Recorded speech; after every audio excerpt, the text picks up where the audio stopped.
जय सद्गुरुदेव।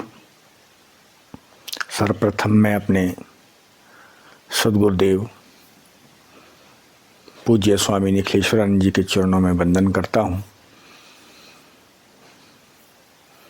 वे एक महान युग पुरुष, एक महान महातपस्वी हैं, महाज्ञानी हैं, महान योगी हैं।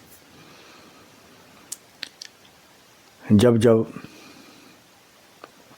इस धरती पर, इस पृथ्वी पर ज्ञान का लोप होता है, मंत्र, साधना, तपस्या और विद्याओं का लोप होता है, तब तब दिव्य धाम सिद्धाश्रम से महान विभूतियाँ इस भूमंडल पर अवतरित होती है। सिद्धाश्रम एक दिव्य धाम है, एक दिव्य लोक है, जिसे अलग अलग लोगों ने अलग अलग नाम से पुकारा है। कुछ लोग उसे ज्ञानगंज भी कहते हैं, सिद्धाश्रम भी कहते हैं, शंभाला भी कहते हैं और दिव्य लोक भी कहते हैं। वो दिव्य धाम एक ही हैं, लेकिन उसके नाम अलग अलग कहे गए हैं। उस दिव्य धाम, उस महा दिव्य लोक से समय समय पर कई महान पुरुष, दिव्य योगी, महान योगी, सिद्ध पुरुष इस संसार में आए हैं, आते हैं, आते रहेंगे और दिव्य ज्ञान, दिव्य चेतना यहाँ के दुखी जनों को, पीड़ित लोगों को प्रदान करते हैं, ताकि उनका जीवन पवित्र बन सके, प्रेममय बन सके, धर्ममय बन सके। इसलिए उस दिव्य धाम का, जिसे शंभाला, शंभल, सिद्धाश्रम, ज्ञानगंज के नाम से पुकारा जाता है, शास्त्रों में वर्णन आया है। वाल्मीकि रामायण में भी उसका वर्णन है और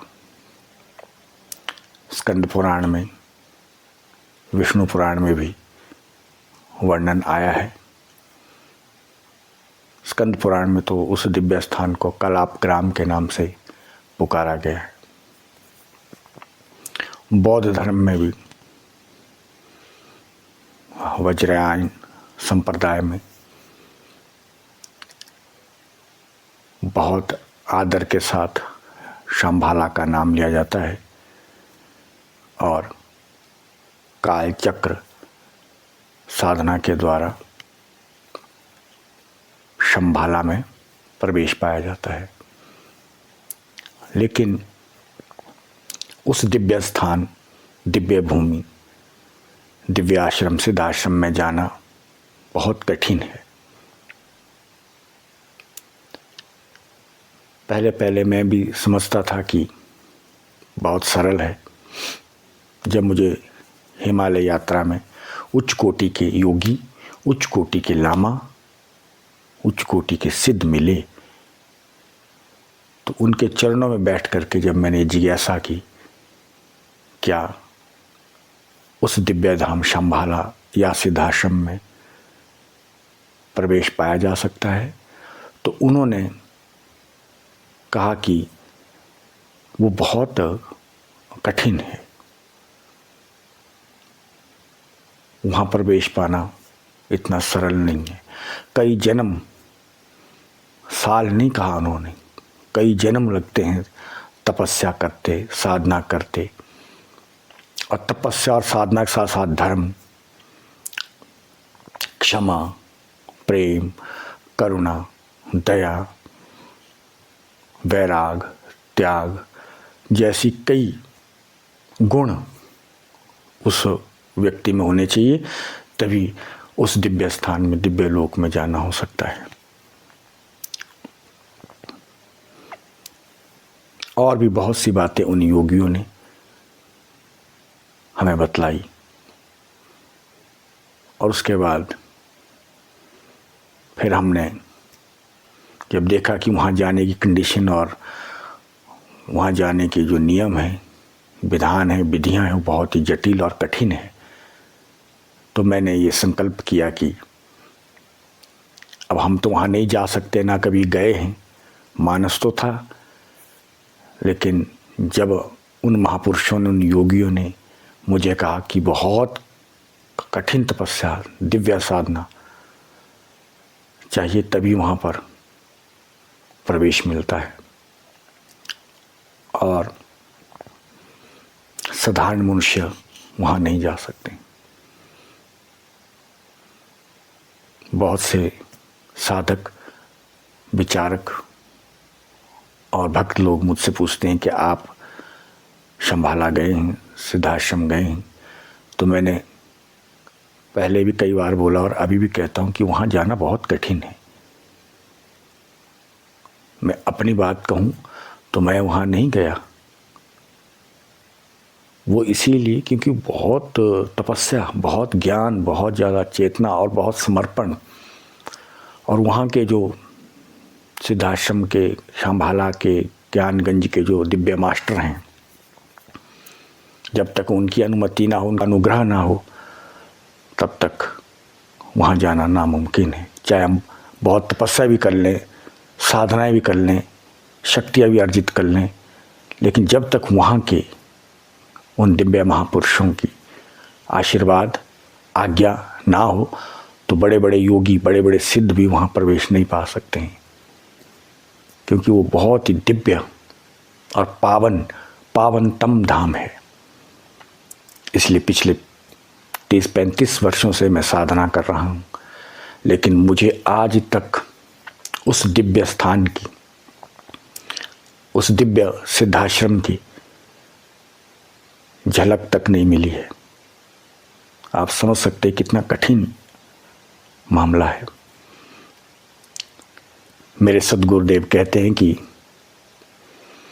मेरे कुछ ग्रंथ पढ़ने के बाद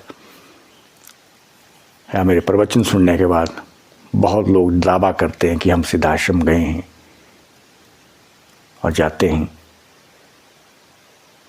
लेकिन ये सब सत्य नहीं है।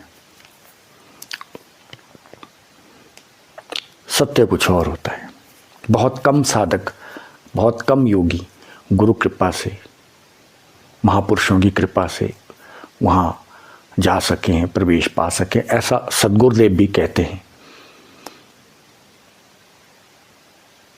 पूज्य सद्गुरुदेव योगेश्वर निखिलेश्वरानंद जी दिव्य धाम सिद्धाश्रम की महान विभूति थे, और वे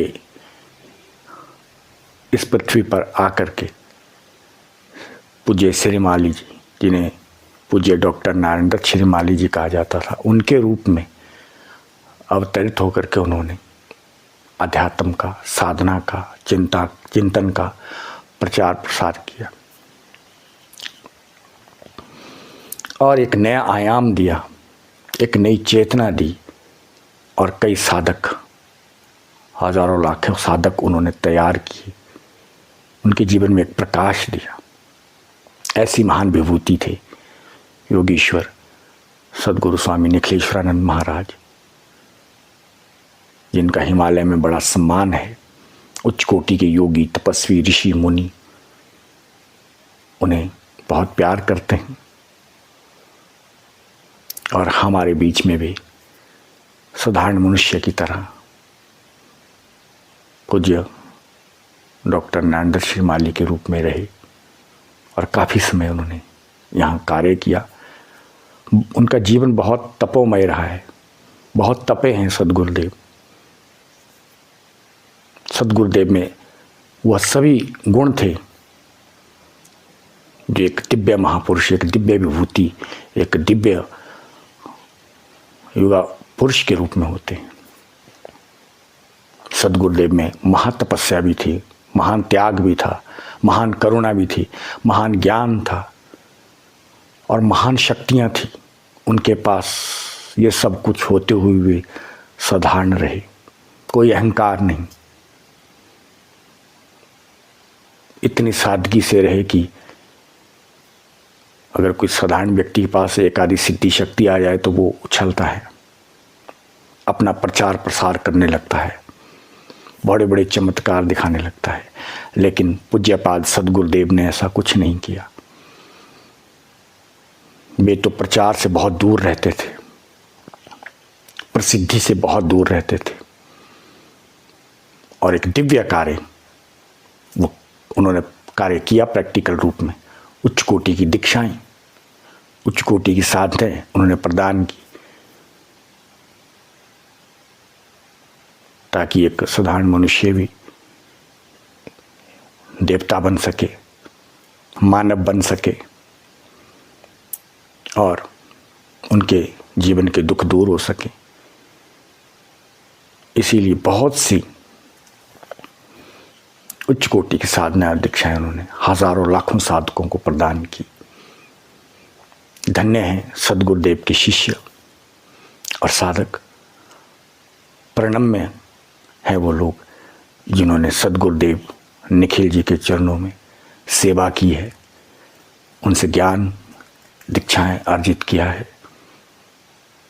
पूरा विश्व सद्गुरुदेव का ऋणी रहेगा और ऐसी महान विभूति को कई कई वर्षों तक, सदियों तक, दशकों तक, शताब्दियों तक याद किया जाएगा कि एक इतनी महान विभूति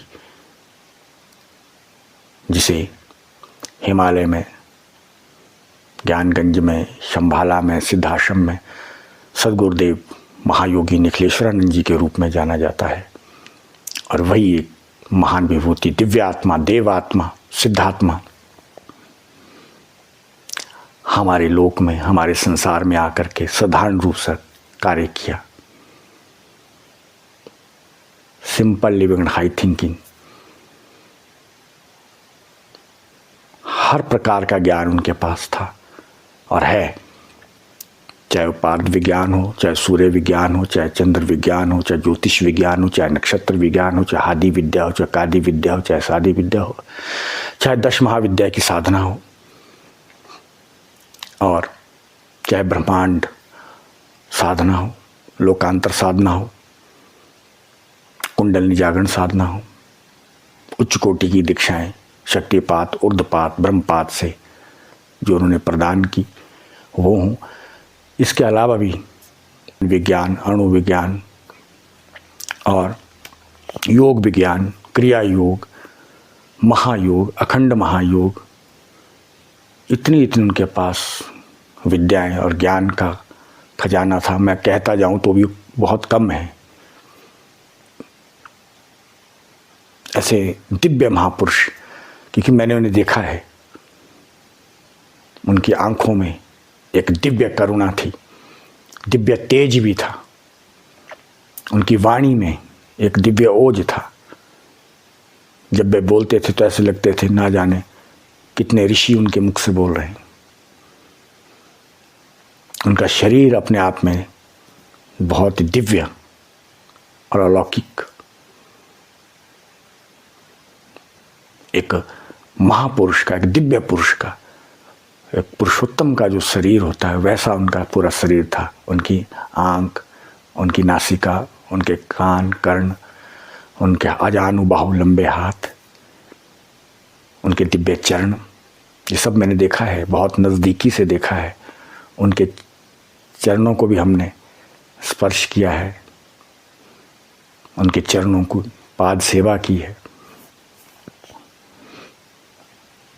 एक जैसे दिव्य आर्य का शरीर होता है वैसा दिव्य शरीर, दिव्य सुगंध, दिव्य आकर्षण, दिव्य सम्मोहन, ऐसी विभूतियां बड़ी कम आती हैं। ऐसे महान उस दिव्य धाम सिद्धाश्रम के महान योगी के चरणों में मैं शत शत वंदन करता हूँ और ये कामना करता हूँ कि हे सद्गुरुदेव, हमें आप चेतना प्रदान करें जिससे हमारा आध्यात्मिक विकास हो सके और वे आज भी सभी साधकों की प्रार्थना सुनते हैं। और भी कई योगी सिद्धाश्रम शंभाला के हैं जो उच्च कोटि के योगी हैं और वे भी समय समय पर इस संसार को बहुत कुछ देते रहे हैं।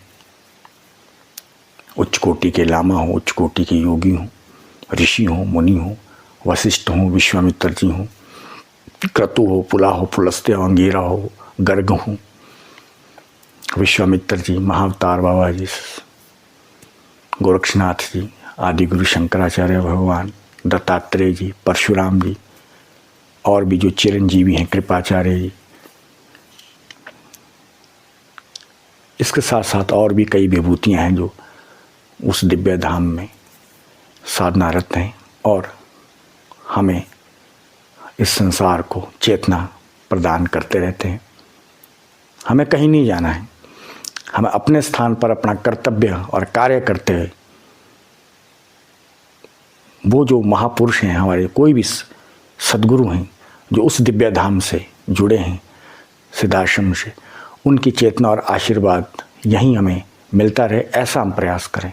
हमें हिमालय नहीं जाना है, हमें इधर उधर कहीं नहीं भटकना है। अपने स्थान पर रह करके ही हम उनकी जो दिव्य शक्तियाँ हैं, दिव्य किरणें हैं, वो आत्मसात करें।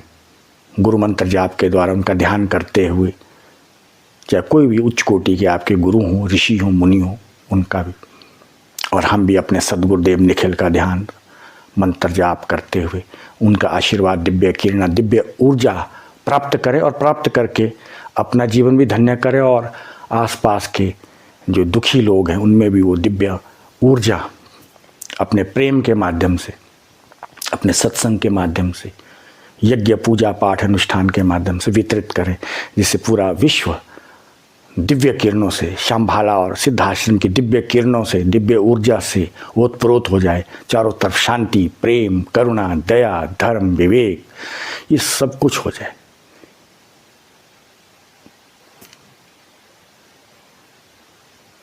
ऐसी प्रार्थना हम अपने सद्गुरुदेव से करते हैं और भी जितने उस दिव्य धाम शंभाला में, सिद्धाश्रम में, ज्ञानगंज में महान योगी हैं, महान योगिनियाँ हैं, महान शक्तियाँ हैं, उनको हम प्रणाम करके प्रार्थना करते हैं। इन्हीं शब्दों के साथ हम अपनी वाणी को विराम देते हैं। धन्यवाद। जय सद्गुरुदेव। ओम नमो नारायण।